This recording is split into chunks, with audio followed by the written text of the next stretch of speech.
Hi guys, welcome to a video and I'm cradling my baby. I gave birth to her and now my wife doesn't want to be intimate with me. Welcome to a video. Okay. Hi guys, welcome to a video, and in today's video I'm just going to be rating all of the lesbian books I read in 2023. All of them centre around a romance between two women, but some of them are not strictly lesbian, you know, because we don't live in a perfect world. I'm joking. We're all in this together or something. Yes, it's 2024, but who wants to look forward when you can stay in the past and dwell in a cave of regrets?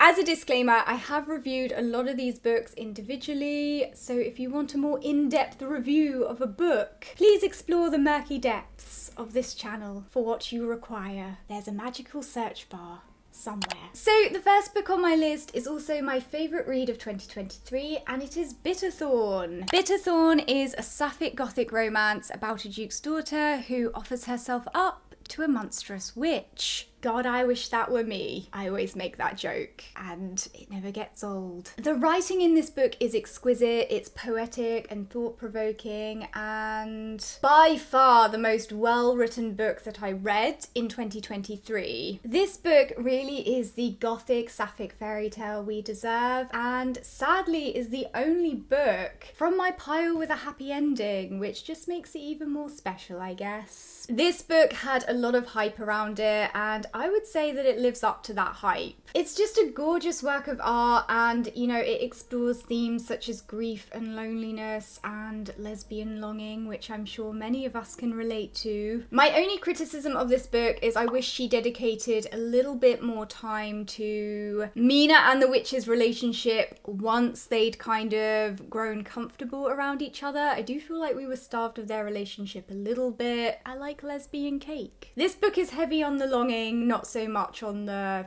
actually being together. It's a lesbian classic. In terms of writing, I would give this book 5 stars. In terms of my own personal enjoyment of it, I'd probably give it 4, maybe 4.5 stars. She's very beautiful and I want to lay down beside her and kiss her forehead. The next book is The Shattered Lands. Now, I'd say this book is probably my second favourite book of 2023 in terms of enjoyment, but I'm not gonna pretend this book is well written. A literary masterwork, it is not. The Shattered Lands is a sapphic young adult novel about a princess who falls for a dark witch with the power to destroy her life and kingdom. Again, God, I wish that were me. So what I love the most about this book is how female-centric it is and how it explores different types of relationships between female characters. I also love that the sapphic romance is at the centre of this story and it's not just crumbs. I mean, a lot of you already know how much I love this book, and a lot of that is to do with the fact that it just made me feel like a giddy teenager. I really wish I'd had something like this growing up, because it is what dreams are made of. I mean, it's a princess and a witch. As I say, the writing could have been improved. It is pretty basic, but to be honest, the more positive aspects of this book outweigh the poor writing for me, so you know. Objectively, I think this book is 3 stars, but subjectively I'd give it 4 stars just because of my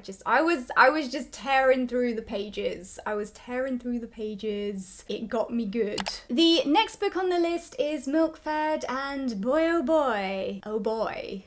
Oh boy. Milkfed is about a young woman with an eating disorder who finds salvation in the arms of an Orthodox Jewish woman who works at a frozen yogurt shop. This book is basically if Big Swiss and the Dyke in the Dybbuk got together, made sweet love, and had a baby. This is the baby. It's one zesty baby. I would describe this book as a filthy spectacle. It's not as debauched as I thought it was going to be, which was a little bit disappointing considering I am a pervert. But it's also not vanilla ice cream, and a lot of people do think this book is, you know, it's zesty gay time. I think for the most part, the writing in this book is intelligent and humorous. I laughed out loud reading it a couple of times. A lot of what's in here is written for shock value. So this is certainly not a book that you want to take too seriously, but the thing is, this book explores quite a lot of serious themes, such as like an eating disorder. I think that's why this book is is quite divisive. People tend to either love or hate this book. I don't think it's possible to kind of be neutral about it. I think this book is a nice blend of poetic and salacious, and I felt there was a real thread of authenticity running through it as well, which was interesting. I also love that this book intertwines Jewish folklore with sapphic romance. I thought that was also very clever.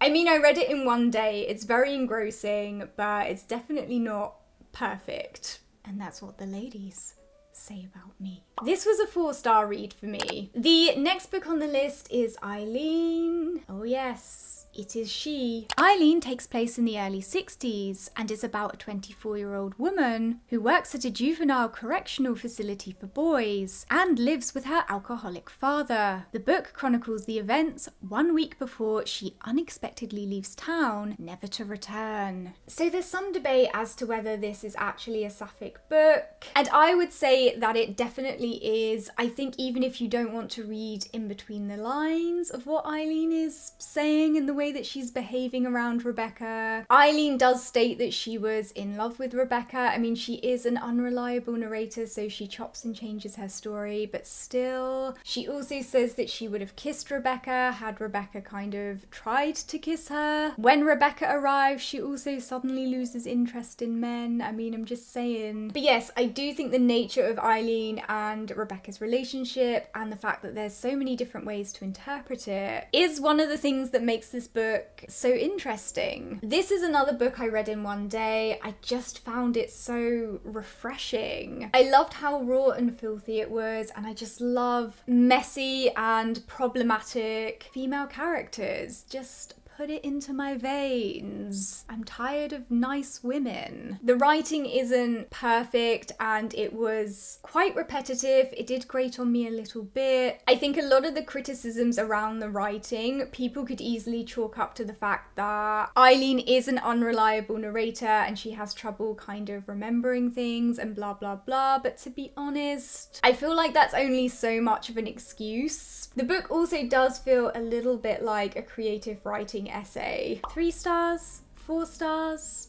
Somewhere in the middle? The next book is Big Swiss, and this one is a bit of a mixed bag for me. A lot of you will have already seen my review of this book. I had some things to say. I mean, it is the book that's putting Jodie Comer back in a sapphic role, so there is that. Big Swiss is about a sex therapist transcriptionist who falls in love with a client whilst listening to her sessions. When they accidentally meet in real life, an explosive love affair ensues. I think what I loved the most about this book is it's just full of unique and unhinged female characters, and again, that's just so refreshing to read about. I really love sinking my teeth into books with those kinds of characters. This book is so outlandish and vibrant, and never was I bored at any point when I was reading this. However, the humour in this book is quite juvenile, and that's not really my cup of tea, so I couldn't really connect with it in that way. The love scenes in this book are also the worst sapphic love scenes that I've ever read in any book ever. Even taking the shock factor and the immature humour that this book entails into consideration, it's still a really hard no. I also hated that the relationship between Flavia and Greta was so contrived and just read as very clinical to me, because the author kind of makes it clear that they're supposed to be having this electric, all-encompassing love affair, and it just completely falls flat. It was giving no spark. This was a solid 3-star read for me. The next book on the list is She Who Became the Sun, and oh no, I have some unpopular opinions about this book. A prayer for the comments section. She Who Became the Sun is a reimagining of Zhu Yunzong's rise to power. Zhu was the peasant rebel who expelled the Mongols, unified China under native rule, and became the founding emperor of the Ming dynasty. This book was incredibly hyped up, so I think I had quite high expectations going into it, and those expectations were not met, I'm sorry to say. So the concept of this book is incredibly cool. I think the historical aspects are fascinating. I love that this book introduced me to a period of Chinese history that I knew nothing about, because it is absolutely fascinating. I will probably keep saying fascinating because that's what it is. And I love how the author reimagined this period of history to center around a female protagonist. But to be honest, I had real trouble connecting with this protagonist, and I found the male characters in this book much more interesting, much more fleshed out, and much better written than the female characters, and that was incredibly disappointing. And it's a shame because the beginning of this book is so promising, but then it just quickly kind of nosedives. The book is far too short for what it is, and therefore a lot of things were rushed or glossed over. It just felt a bit naive to me. I didn't really believe that Zhu would have been able to hide her female body in the kind of environments she was inhabiting throughout the book, which made it hard for me to take this book seriously. I am going to make a longer review on my thoughts of this book. But yeah, in a nutshell, those are my thoughts. I honestly think people hype this book up so much because of the representation that it offers. I mean, how often do you get a female, Asian, gender non-conforming, sapphic character at the center of a novel? Any novel, let alone historical fiction? You really don't. So I understand how precious the representation in this book is, and that's understandable, but I really don't think as a piece of literature it's that great. It definitely has potential, but the writing just didn't back it up. This was a 2-star read for me. And the last book on my list is also my worst read of 2023, and that is Sirens and Muses. Ironically, this is the book that I was most looking forward to reading last year, and look where we are now. It's described as sapphic dark academia, and my notes just say it's dark academia from wish.com.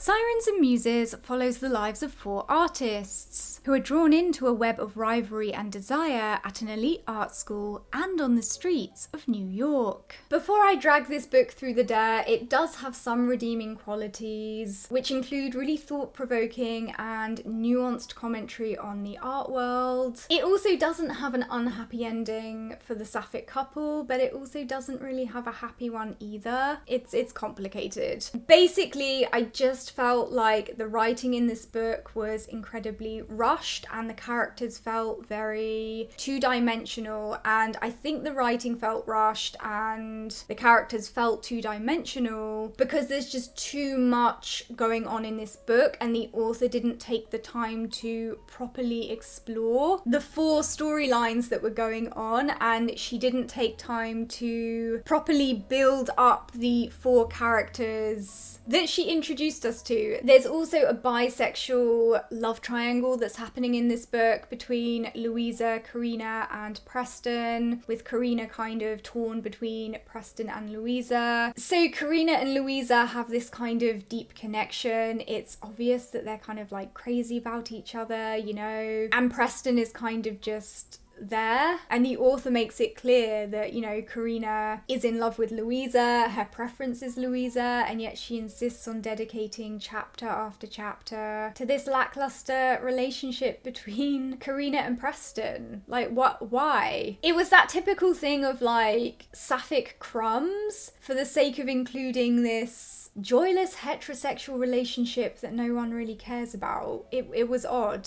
You do get that sometimes in media. This was a 2-star read for me. Okay guys, if you have any best or worst sapphic reads from 2023, let me know what they are down in the comment section below. Let me know what you're reading this year. Just tell me everything. Tell me everything. I'm here to listen. Don't forget to subscribe for instant disappointment, and I'll see you guys soon. Bye.